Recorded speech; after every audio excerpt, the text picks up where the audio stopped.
Capítulo 8 A infinitude de Deus. Nosso Pai Celestial, permite-nos ver Tua glória, ainda que do abrigo, na fenda da rocha e sobre a proteção de Tua mão. Qualquer que seja o custo para nós em perda de amigos, bens ou dias de vida, permite-nos conhecer-te como Tu és, para que possamos adorar-te devidamente. Em nosso Senhor Jesus Cristo. Amém. O mundo é maligno. O tempo se aproxima e a glória de Deus abandonou a igreja, assim como a coluna de fogo levantou-se da porta do templo às vistas do profeta Ezequiel. O Deus de Abraão retirou sua presença conscientemente do meio de nós. E outros deuses desconhecidos de nossos pais está colocando-se à vontade em nosso meio. Nós criamos esses deuses e, por tê-lo criado, podemos compreendê-lo. Como o criamos, ele é incapaz de nos surpreender, de nos impressionar, de nos espantar ou até de nos superar. O Deus da glória, por vezes, se revela como um sol que aquece e abençoa. Sem dúvida, mais frequentemente também para espantar, impressionar e cegar, e só depois curar e conceder visão permanente. Este Deus de nossos pais deseja ser o Deus da raça que deles descende. Precisamos apenas preparar-lhe uma habitação em amor, fé e humildade. Basta desejá-lo o suficiente para que ele venha e se manifeste a nós. Devemos permitir que um pensador santificado nos exorte? Ouçamos Anselmo, ou antes, atentemo-nos às suas palavras. E agora, ó homenzinho, foge um momento às tuas ocupações, esconde-te um pouco dos teus pensamentos tumultuosos. Atira fora agora os teus pesados cuidados e deixa para depois os teus laboriosos trabalhos. Reserva um pouco de tempo para Deus e repousa nele por instantes. Entra na cela da tua alma, expulsa tudo, exceto Deus, e o que te ajuda a procurá-lo. Fecha a porta, procura-o. Diz agora: ó meu coração todo, diz agora a Deus: busco o teu rosto, Senhor, eu procuro. De tudo o que se pode pensar ou dizer a respeito do Senhor, sua infinitude é o conceito mais difícil de compreender. A mera tentativa de conhecê-lo já parecia ser contraditória por si só, pois implica encretar um trabalho que já de saída sabemos ser incapaz de concluir. É, entretanto, necessário tentar, pois as Sagradas Escrituras ensinam que Deus é infinito, e se aceitamos seus demais atributos, é preciso que aceitemos este também. Devemos preservar na busca desta compreensão, sem nos deixar desanimar pela dificuldade do caminho ou pela ausência de atalhos. A vista melhora à medida que subimos, e a jornada não é para os pés e sim para o coração. Busquemos, portanto, aqueles transes de pensamento e ascensões da mente, que aprover a Deus nos conceder, sabendo que o Senhor pode derramar visão sobre os cegos e sussurrar a bebês e infantis, verdades jamais imaginadas pelos sábios e prudentes. Agora o cego verá e o surdo ouvirá. Agora poderemos esperar receber os tesouros obscuros e as riquezas ocultas dos lugares secretos. Infinitude significa ausência de limites. E é obviamente impossível que uma mente limitada compreenda o limitado. Seria obrigado neste capítulo a pensar que passo aquém daquilo sobre o que escrevo. E o leitor irá precisar pensar em um grau baixo daquilo que está tentando pensar. Ó profundidade das riquezas, tanto da sabedoria quanto da ciência de Deus. Quão insondáveis são seus juízos e quão inescrutáveis seus caminhos. O motivo para esse novo dilema já surgir antes? Estamos tentando visualizar uma maneira de ser que nos é completamente estranha e inteiramente diferente de qualquer coisa que tenhamos conhecido neste mundo familiar de matéria, espaço e tempo. Aqui, em todas as nossas dimensões, quanto às qualidades e à essência de Deus, escreveu Novaciano, ultrapassamos nossa capacidade de concepção e a eloquência humana é incapaz de expressar um poder do tamanho de sua grandeza. Perante a contemplação e expressão de sua majestade, toda eloquência se cala, todo esforço mental é débil, pois Deus é maior do que a mente. Sua grandeza é inconcebível. Não, pois se fosse possível conceber sua grandeza, ele seria menor do que a mente capaz de formar tal conceito. Ele é maior do que qualquer linguagem e declaração alguma é capaz de expressar. Na verdade, se algo pudesse expressá-lo, Deus seria menor do que o discurso humano através do qual ele pudesse ser expressado, e tudo o que ele é pudesse ser compreendido. Todos os nossos pensamentos sobre ele serão menores do que ele, e mesmo nossos discursos mais elevados não passam de uma trivialidade comparada a ele. É uma pena que a palavra infinito nem sempre seja empregada em seu significado preciso, sendo, ao invés disso, utilizada descuidadamente para significar muito, tal como quando dizemos que o artista coloca infinito cuidado em sua pintura, ou que o professor demonstra infinita paciência com seus alunos. Trata-se de uma palavra que, ao pé da letra, não poderia ser aplicada a nada que tenha sido criado e a ninguém, além de Deus.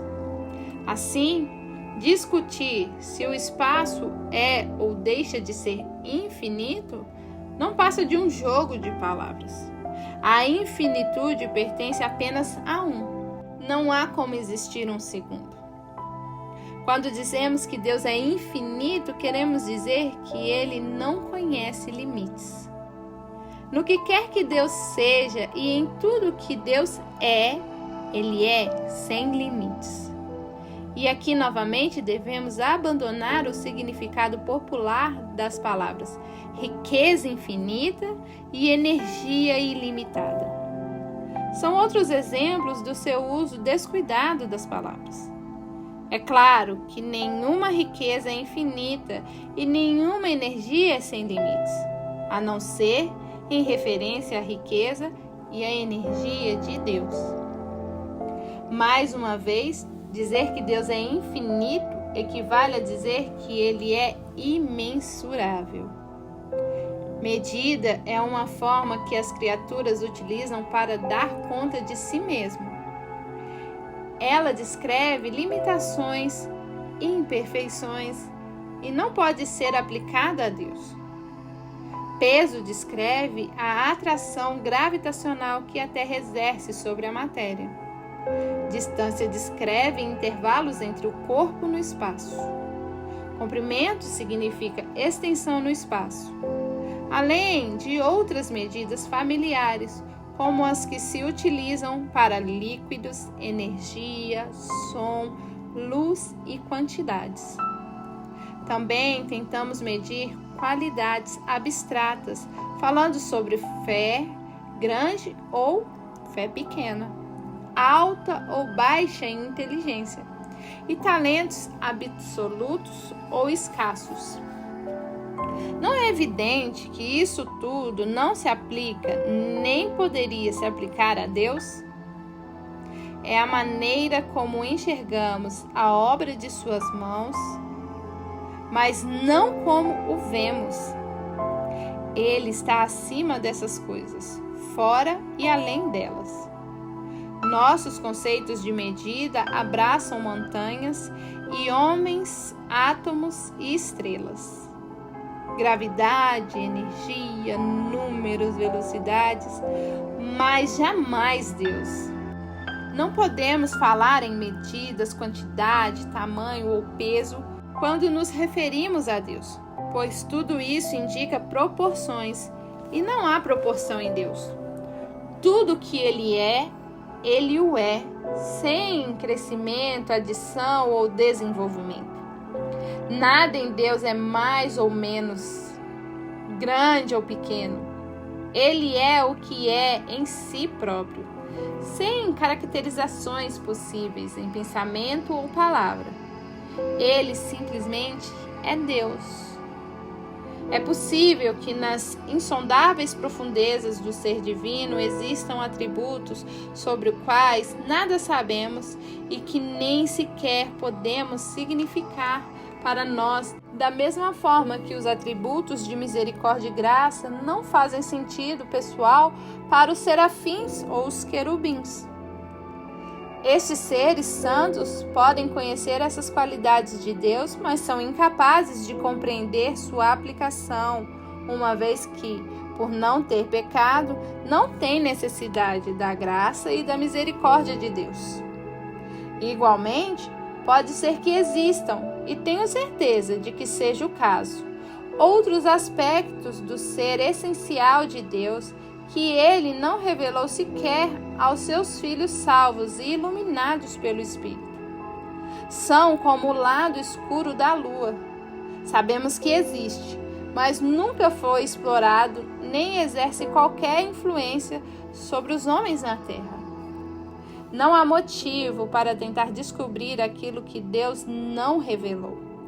Basta sabermos que Deus é Deus. Teu próprio ser eternamente cheio de tua própria chama, em ti destila unção sem nome. Sem a adoração das criaturas, sem velar tua face, ó Deus eternamente o mesmo. Frederick W. Faber. Mas a infinidade de Deus nos pertence e nos é dada a conhecer para o nosso proveito eterno. Mas o que ela significa para nós, além da maravilha de meditarmos a seu respeito? A resposta é muito, de todas as formas, e ainda mais à medida conhecemos melhor a nós mesmos e a Deus.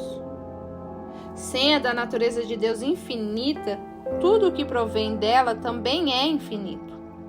Nós, pobres criaturas humanas, somos constantemente frustrados por limitações internas e externas que nos são impostas.